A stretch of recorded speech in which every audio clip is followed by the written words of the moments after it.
अस्सलामुअलैकुम, वेलकम है आप सबका रेडियो चुनार 90.4 एफएम के डिजिटल मीडिया हैंडल्स पर। मैं हूं समानिया आपके साथ और आज मैं फिर से एक बार लेकर आ गई हूं एक इंस्पायरिंग पर्सन की जर्नी जो आपके साथ शेयर करूंगी। आज हमारे साथ अदब की नगरी बांडीपोरा से एक टैलेंटेड मार्शल आर्टिस्ट है। जी हाँ, सिर्फ मार्शल आर्टिस्ट ही नहीं, वो एक चैंपियन भी है। नाम है उनका इब्राहिम भट्ट। इब्राहिम, वेलकम है आपका। Thank you ma'am. चलिए, सबसे पहले तो हम ये जानना चाहेंगे जो आपकी मार्शल आर्ट्स की जर्नी है, इसकी शुरुआत कहाँ से हुई? मैम, जब मैंने मार्शल आर्ट स्टार्ट किया तब मैं काफ़ी छोटा था जी। तो मैं इंस्पायर हुआ मार्शल आर्ट सीखने का मुझे शौक हुआ। मैं फाइटिंग देखता था। ओके। तो मैंने घर से ही शुरुआत की पहले। तो फिर जब मैं कंटिन्यू कर रहा था तो मुझे लगा नहीं, मुझे ज्वाइन करना चाहिए कहीं। मैंने फिर क्लब ढूंढा। तो जब मैंने क्लब ढूंढा तो हमारे बांडीपोरा में सिखा रहे थे मिस्टर मुजफ्फर सर, जो फिर मेरे कोच भी बने, जो सिखाते थे मार्शल आर्ट्स, किक बॉक्सिंग सिखाते थे तब। तो मैंने जब ज्वाइनिंग की तो मैंने किक बॉक्सिंग स्टार्ट किया, सर के साथ सीखना स्टार्ट किया। तो मैं सुबह 5 बजे जाता था, हमारे यहाँ से 2 किलोमीटर की दूरी पर है सर जहाँ सिखाते थे। तो मैं सुबह 5 बजे उठता था, 4:30 को उठता था। 4:30 के बीच में जब नमाज पढ़ता था, फिर जाता था 5:30 4 के बाद रनिंग करने। तो रनिंग करते करते मैं पहुँचता था सर के पास। तो मजे की बात यह थी कि अल्हम्दुलिल्लाह मैं सर से भी पहले वहाँ पहुँच जाता था। इतना मुझे पैशन था इस चीज़ का। तो जब सर आते थे तो तब तक मैंने 10 राउंड्स भी लगा लिए होते थे ग्राउंड के, जो बहुत बड़ा था उधर। तो सर आते थे, सर के पास मैंने प्रैक्टिस स्टार्ट की मार्शल आर्ट्स की। पहले मैंने किक बॉक्सिंग स्टार्ट किया। किक बॉक्सिंग के साथ साथ जब सर ने डिफरेंट गेम्स लाना शुरू किया तो एक चीज़ मैं बताऊंगा, आपका जो रहबर होता है, आपका जो कोच होता है, वो उसके पास वो कैपेसिटी होनी चाहिए बच्चे को वो चीज़ें सिखाने की, वो एक ही चीज़ पे नहीं पकड़नी। जी हाँ, तो उसके पास वो चीज़ें होनी चाहिए। तो सर के पास मैंने देखा वो चीज़ें, सर ज़्यादा से ज़्यादा कोशिश करते थे हमें ज़्यादा से ज़्यादा सिखाने की और ज़्यादा से ज़्यादा नया दिखाने की। बहुत ही अच्छी बात है ये। और अभी तक आपने कहाँ पर खेला है? और अगर हम बात करें गोल्ड मेडल की, तो आपने डिफरेंट जगहों पर आप गए खेलने के लिए। आपने यूटी को रिप्रेजेंट किया, इंडिया को रिप्रेजेंट किया। सो कैसी फीलिंग थी?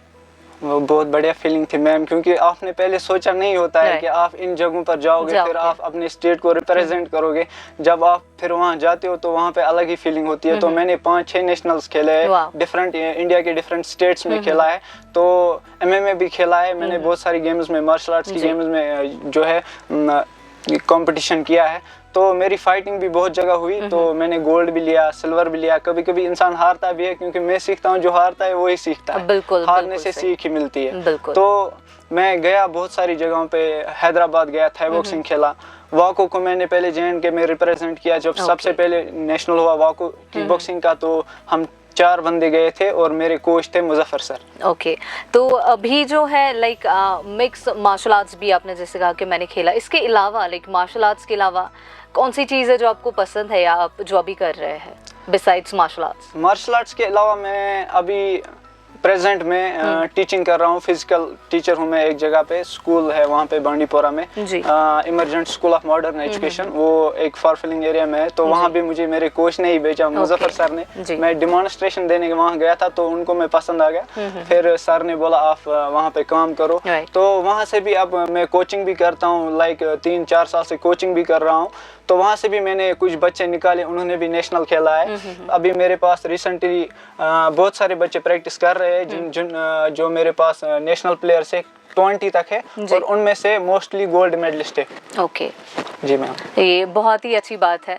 तो जो आपके टीचर हैं, आई थिंक कि आपकी बातों से लग रहा है वो आपकी इंस्पिरेशन है बहुत बड़ी। जी, सबसे पहले तो अल्हम्दुलिल्लाह अल्लाह का शुक्र है कि अल्लाह ने मुझे ऐसे कोच से मिलवाया, ऐसा रहबर दिखाया कि उन्होंने मेरी इतनी सारी हेल्प की है। मतलब फाइनेंशियली भी उतनी अच्छी कंडीशन नहीं थी, लेकिन सर ने बोला पीछे मुड़ के नहीं देखना है, आपने आगे बढ़ना है। मैं आपके साथ हूँ, आपने आगे बढ़ना है, और आप में वो टैलेंट है कि आप फिर मैनेज कर सकते हो। तो पढ़ाई भी मैनेज करनी पड़ती थी, स्ट्रगल्स भी बहुत आती थी। और मुझे ऐसा लगता है कि जब तक आपकी लाइफ में स्ट्रगल्स नहीं हो तो आप आगे नहीं देख पाते। बिल्कुल, स्ट्रगल्स हमें सिखाती है जीने का असली मकसद। बिल्कुल, और वही है जो हमें निखारती है। बिल्कुल सही बात है ये। तो जो आपका कोचिंग सेंटर है जहाँ पर आप अभी सीख रहे हैं, तो कैसे आप मैनेज करते हैं? लाइक आप सिखाते भी हैं, खुद आप सीख भी रहे हैं, लाइक कैसे मैनेज होता है? ये डिफरेंट होता है मैम। जैसे मैं क्लास लेता हूँ बच्चों का, और मैंने अभी बोला आपको मैं फिजिकल टीचर भी हूँ। फिजिकल टीचिंग के साथ साथ मैं पढ़ाता भी हूँ। और जो सर मैंने आपको अभी भी बोला, सर ने बोला ये मैनेज बैलेंस मैंने सारी मार्शल आर्ट्स में ही सीखी है। मैंने आपको पहले ही बोला अगर आपका कोच अच्छा है, आपका रहबर अच्छा है, तो आपको मैनेज करना आसान हो जाता है। तो जैसे कि सर ने मुझे सिखाया था, मैं अभी प्रेजेंट में एक तो घर के काम भी मैनेज कर लेता हूँ, पढ़ाई भी मैनेज कर लेता हूँ, और टीचिंग भी मैनेज कर लेता हूँ, और मार्शल आर्ट्स का क्लास जो मेरा फेवरेट है उसके लिए मैं टाइम निकालूंगा ही निकालूंगा। सबसे बड़ी चीज जो मार्शल आर्ट्स में पहले सिखाई जाती है वो डिसिप्लिन। करेक्ट।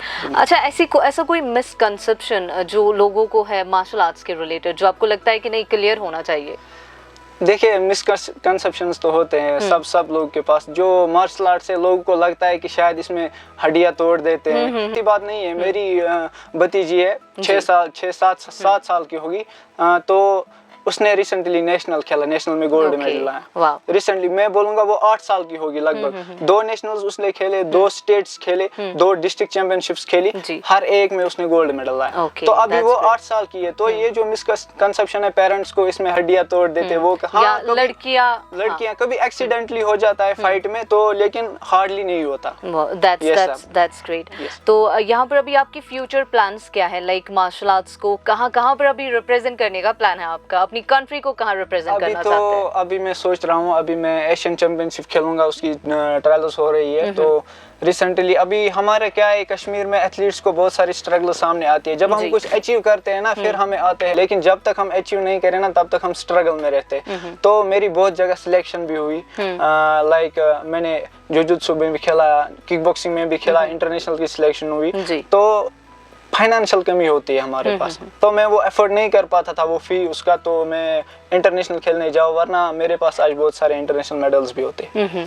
तो क्या लगता है आपको कौन से ऐसे इनिशिएटिव्स पे काम करना चाहिए, या गवर्नमेंट की तरफ से ऐसे इनिशिएटिव्स होने चाहिए आप जैसे एथलीट्स के लिए, ताकि आप लोग जो हैं अपने टैलेंट को आगे और बढ़ा पाए? होने चाहिए गवर्नमेंट की तरफ से ऐसी चीज़ें होनी चाहिए कि वो एथलीट उनसे फ़ायदा उठा सके और आगे जा सके। तो गवर्नमेंट अब काम भी कर रही है, लाइक गवर्नमेंट को भी पता चल गया नहीं काफ़ी सारा टैलेंट है जो फाइनेंशियल कमी की वजह से रुका हुआ है। तो उस पर भी गवर्नमेंट अब काम कर रही है, एक अच्छी चीज़ है, पॉजिटिव चीज़ है। तो हम भी कोशिश कर रहे हैं, मैं भी कोशिश कर रहा हूँ कि आगे जाऊँ। अभी कोचिंग भी कर रहा हूँ, खुद भी सीख रहा हूँ ज़्यादा से ज़्यादा, क्योंकि इंसान पहले से आता है उसे सीखना ही होता है जब तक कि वो चला ना जाए दुनिया से। ये परफेक्ट कोई नहीं है। बिल्कुल सीखना ज़रूरी है। और यहाँ पर आपकी मैसेज क्या रहेगी हमारे व्यूअर्स के लिए जो आपके जैसे एथलीट बनना चाहते हैं कि नहीं हमें भी इब्राहिम जैसा बनना है?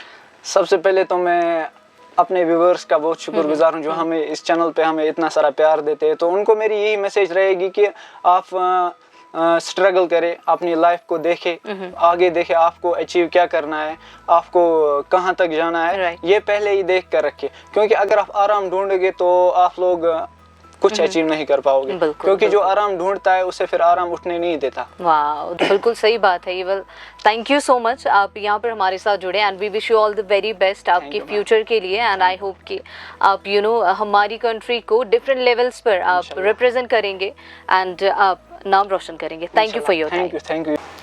तो ये थे बांडीपोरा से इब्राहिम भट्ट, एक mix martial artist. I am sure कि आप उनकी जर्नी, उनकी बातें सुनकर इंस्पायर हो गए होंगे। मैं आपसे मिलूंगी रेडियो चुनार के डिजिटल मीडिया हैंडल्स पर, लेकर आऊंगी एक और पर्सन की इंस्पायरिंग जर्नी। तब तक आप रखिए अपना ख्याल। मैं हूं समानिया, हम है team radio Chunar and we care for you.